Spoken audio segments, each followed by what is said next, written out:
Hello everyone, and welcome back to another episode of the Internet Computer Developer Journey. In today's episode, 5.4, we're going to look at how you can create NFTs on ICP. So an NFT, or a non-fungible token, is a type of tokenized asset that is assigned a unique identifier used to distinguish one NFT for another. So unlike traditional tokens, like we saw in the previous tutorial that swapped one token directly for another token, one NFT cannot be swapped directly for another NFT since it is cryptographically unique. It cannot be replicated or reproduced. Each one is going to be unique in the cryptographic sense, in the metadata sense, and also in the value of the NFT itself. So when we looked at decentralized token swaps, we were using fungible tokens that can always be transferred one for another token of the same type or equivalent type, and the values of the NFTs that we'll create in this example cannot be swapped one-to-one in the same manner. You can think about this in terms of traditional currency. So for example, one United States dollar can always be exchanged for another United States dollar, whereas a unique painting by Leonardo da Vinci cannot be exchanged for another painting, either by him or by another artist, because they do not have the same value. On ICP, the ICP token is fungible and it can always be swapped for ICP of equal value. However, NFTs deployed on ICP cannot be traded one-to-one with another NFT that's been deployed on ICP. There are several different use cases for NFTs. Just a few of them include buying, selling, or trading unique artwork or collectibles, buying digital assets such as domain names or virtual worlds, exclusive memberships to gated content for users that purchase an NFT from a specific collection, proof of ownership for real-world tangible assets such as property, proof of documents such as identification cards or driver's licenses, or NFTs can also be used as monetization avenues for content creators. So how do NFTs work? Similar to fungible tokens, NFTs are created through the minting process. Minting is a general term for when a new token is created on the blockchain by recording the token's data on the chain. So NFTs can be minted just like tokens, only NFTs are going to use a specific smart contract to define the NFT's ownership data and metadata, and then provide the ability for the NFT to be transferred or sold to another user. When an NFT is created, it's going to be assigned a unique identifier that can be used to distinguish one token from all of the other tokens in that NFT collection. Each token's data is public, including the ownership information, metadata information, and the history of that token.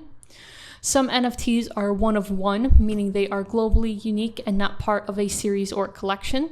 Other times, NFTs are one of 100 or one of 500, meaning they are part of a larger series that several people can purchase and sometimes retain the same benefits. One of one NFTs are often used in cases of unique art or identifying documents, whereas one of 100 NFTs may be used for things such as providing membership to exclusive content or providing things like tickets to an event. It doesn't matter how large the NFT collection is, each token within that collection is going to have a unique identifier that is unique amongst the others in the series. In some cases, each NFT in a collection will have a unique image to identify it visually, or other times each one will be exactly the same except for the unique token ID and therefore the unique cryptographic identity of that token.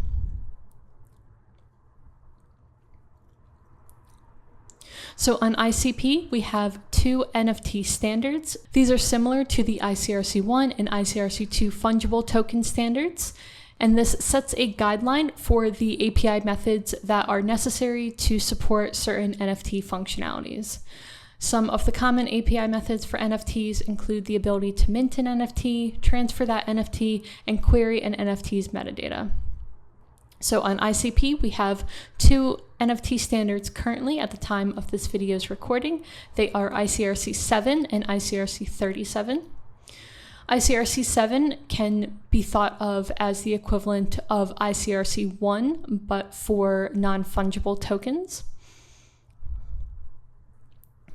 It is designed as a minimal standard for allowing an NFT collection to be deployed on ICP, and then allowing each NFT to have unique metadata information. ICRC 37 is the equivalent of ICRC 2. It is simply an extension of ICRC 7 that adds functionality for an approve workflow. So in the same essence that ICRC 2 is an extension of ICRC 1, and ICRC 2 includes that approve workflow as well. So this approved workflow can be used to allow other identities to spend or transfer NFTs on your behalf. And this is aligned with a popular workflow in the Ethereum ecosystem through the ERC20 token standard. In the past, ICRC 7 and ICRC 37 did not exist, and instead ICP adopted the DIP 721 NFT standard. This was designed to be the ICP adaptation of the ERC 721 NFT standard on Ethereum, but this DIP 721 standard has since been replaced by ICRC 7 and ICRC 37. You may still see some older example projects that use DIP 721, but we recommend that any new projects use ICRC 7 or 37.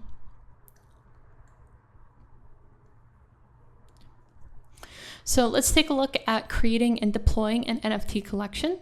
In this tutorial, we are going to create a collection using ICRC 7, ICRC 37, and we're also going to use the ICRC 3 standard. ICRC 3 defines a standard for transaction logs and archives. And so this project is going to use the Motoko MOPS packages for each of these standards to provide functionality for each standard. It's going to have a single canister called ICRC7 that deploys the collection and references default configuration options for the standard in the files associated with each standard. So we are going to have example initial state ICRC3, example initial state ICRC7, and example initial state ICRC37 files. And we're just going to create a small NFT collection with 5 NFTs that are each going to use a different image that is stored in their metadata, and they're each going to have their own unique NFT identifier. Before we get started, make sure that you have set up your developer environment according to the instructions in the previous module, 0.3, Developer Environment Setup. So to set up the project, open a new terminal window, and we are going to use git clone to download the example NFT project. This is going to be a project contributed by the community, so it's not going to be in our official DFINITY examples repo. So I'm just going to copy and paste this command to make sure that there are no typos. And then I'm going to navigate into this new ICRC NFT.mo directory. Then we're going to start DFX with DFX start, clean background. Then we're going to create 2 new identities that are going to be used with our NFT canister. The first is going to be called Alice, and the second is going to be called ICRC7_deployer. The Alice identity is going to be used to demonstrate the approve workflow that is part of the ICRC 37 standard, and the ICRC7 deployer identity is going to be used as the canister's admin controller. So we're going to do DFX identity new Alice, and then DFX identity use Alice. And then we're going to export Alice principal equals DFX identity get principal.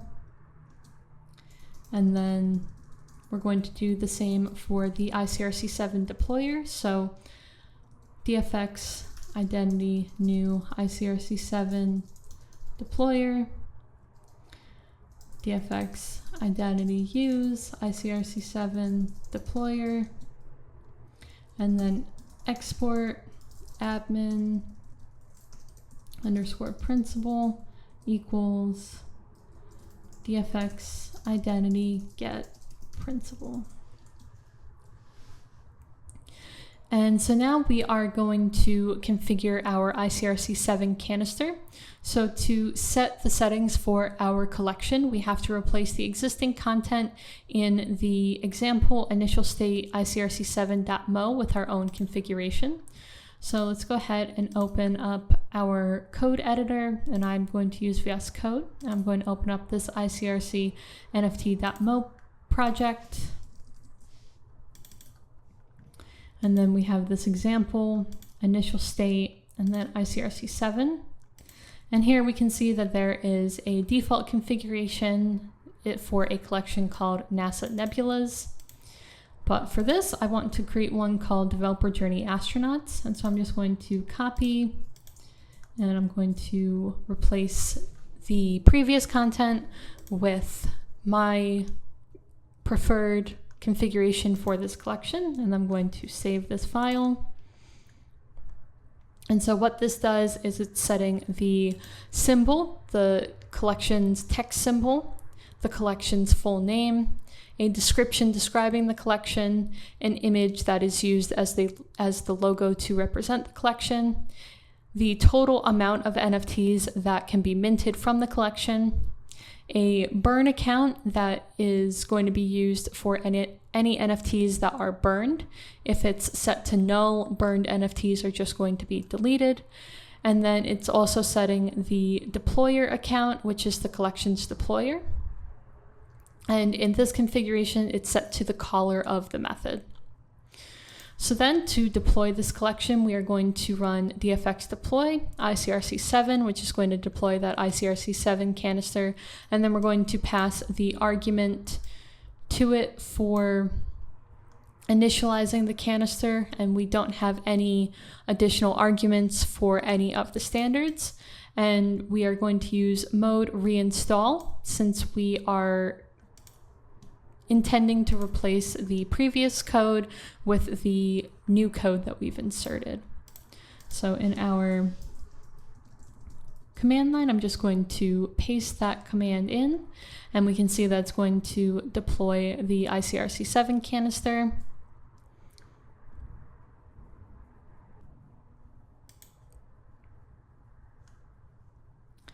And let's see.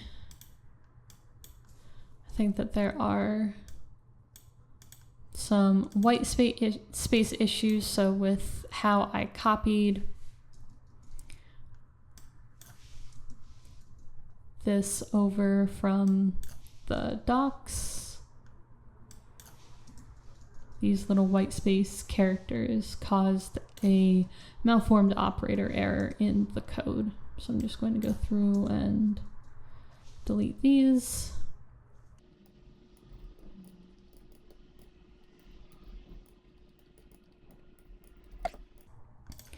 So now if I try to run this again,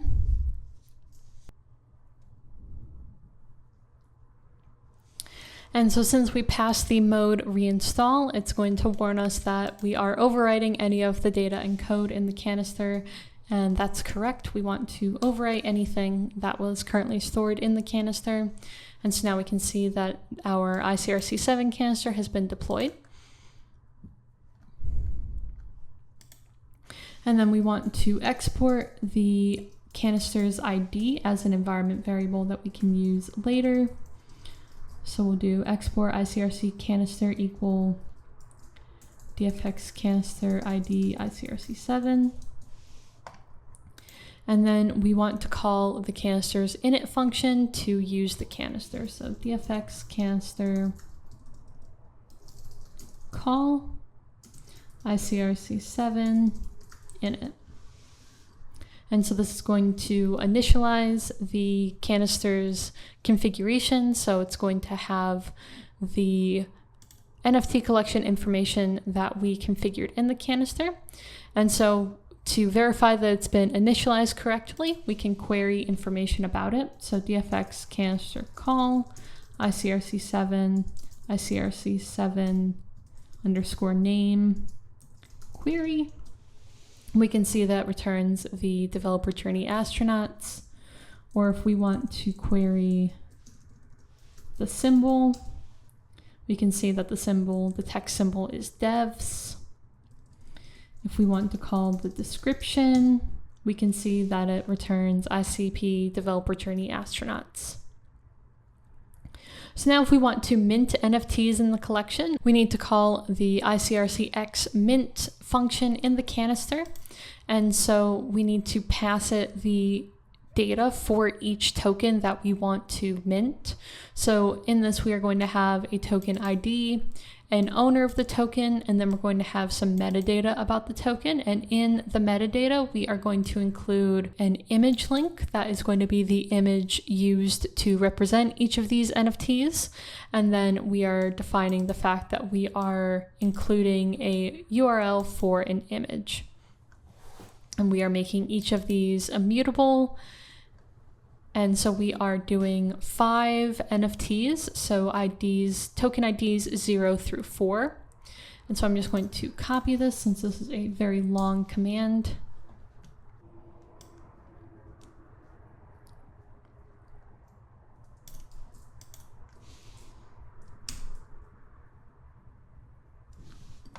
And so now I can see that my response is okay for the 5 NFTs that I minted.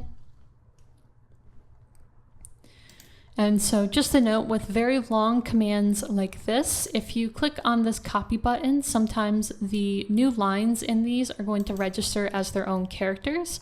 So here we can see that I was getting this unknown token error on line 2. So this new line here was registering as its own character.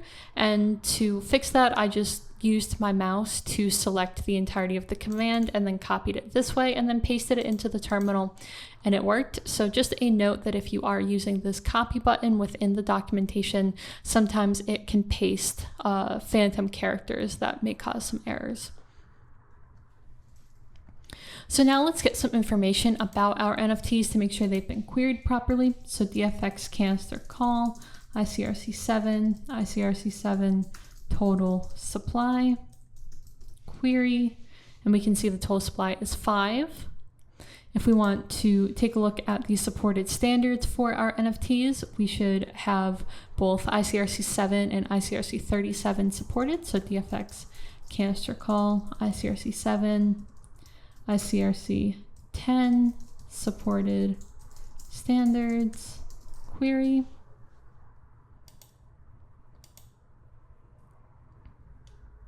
And I made a typo. And yep, so we can see ICRC7 and ICRC37. And if we want to get the owner of all the tokens, we can use DFX canister call ICRC7 owner of, and then use a vector that includes the IDs of all of the NFTs we want to check. So since we have NFT IDs 0 through 4, we'll include all of those. I'm just going to copy and paste this command to make sure that there are no typos. And so here we can see that they are all owned by the same account, and that's going to be the ICRC7 deployer account that we used to initialize and create the collection. And then we can also check to see if our admin principal is approved to spend tokens. And to do that, we can call the ICRC37 is approved and then pass in our admin principal as the spender to check. So I'm just going to copy this command and paste it, and we can see that this is true. So here in this output, we can see that the owner of each of these NFTs is actually the canister that the NFT collection was deployed from. And so we need to see if our admin principal is able to make transfers. So we need to check to see if it is approved to spend these NFT tokens. And to do that, we can run this command that calls the ICRC7 is approved method to check to see if our admin principal is approved to transfer these tokens on behalf of the canister that currently owns them. And so I can just paste that command into the terminal here, and we can see that it is true. So my admin principal can transfer these tokens even though they are owned by the canister currently. So let's go ahead and take ownership of the first token using our admin principal, and we are going to use the DFX canister call ICRC7, ICRC37 transfer from command, and then we're going to pass in this. Then we're going to pass in these arguments. So we are going to define the spender. This is going to be our admin principal that is approved to spend the tokens. And we are going to transfer the token from the ICRC7 canister, who's the current owner, to the admin principal. And we want to transfer token 0, so the first token that was minted in this collection. I'm going to go ahead and copy this command and paste it into the terminal. And we can see that this was successful.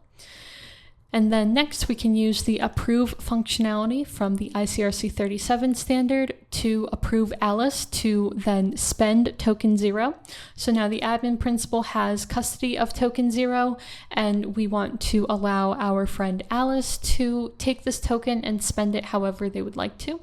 So we're going to use the DFX canister call ICRC7, ICRC37 approve tokens command, and then we're going to pass in the arguments for this, including the token ID that is 0, and then we are going to pass in the spender as the Alice principal that we saved.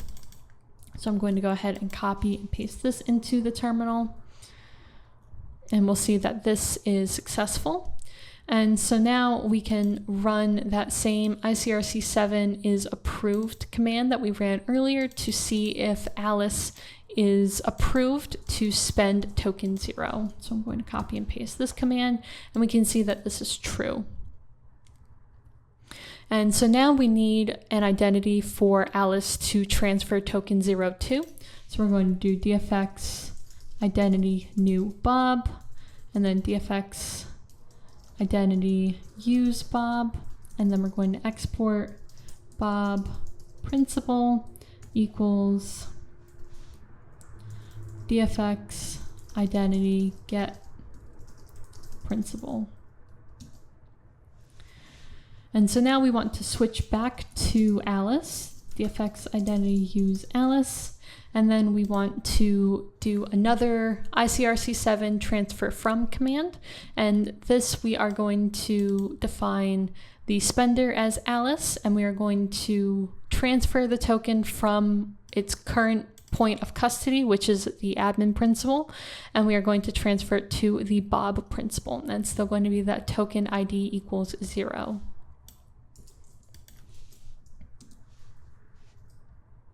And we can see that that was successful. And to confirm that it was successful, we can check what Bob's principal is by doing echo Bob underscore principal. And then we can do DFX canister call ICRC7, ICRC7 owner of FEC 0, so 0 is the NFT ID. So we can see that Bob's principal starts with 5L3QL, and this owner principal matches that.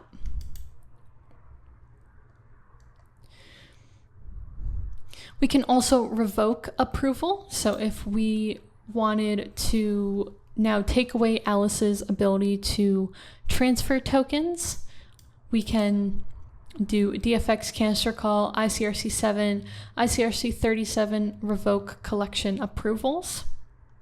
And so we'll go ahead and copy this. And we see that was successful.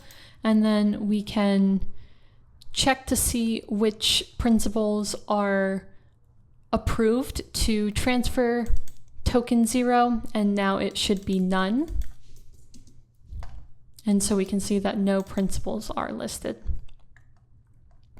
Lastly, we can also get the full transaction log for the NFT collection by calling the ICRC3 endpoint. So ICRC3 is a standard used for standardizing transactions and archival data. And so we can use this DFX canister call ICRC7, ICRC3 get blocks endpoint to get the entire transaction log for this NFT collection. And so when we run this, this is going to be a very long output that goes through all of the commands that we have run in this tutorial. So that'll wrap things up for today. If you enjoyed today's video, please be sure to like and subscribe to the DFINITY YouTube channel. You can leave a comment below with any questions or feedback, or you can also reach out on the ICP Developer Forum or in the ICP Developer Discord server. Be sure to check out the other educational series on the YouTube channel, including our NNS Explained video for more information on tokens, specifically ICRC tokens that are deployed on the NNS as SNS tokens or chain key tokens. Or you can take a look at some of the resources listed in this tutorial for more information on NFT collections on ICP. That'll wrap things up for today. Take care.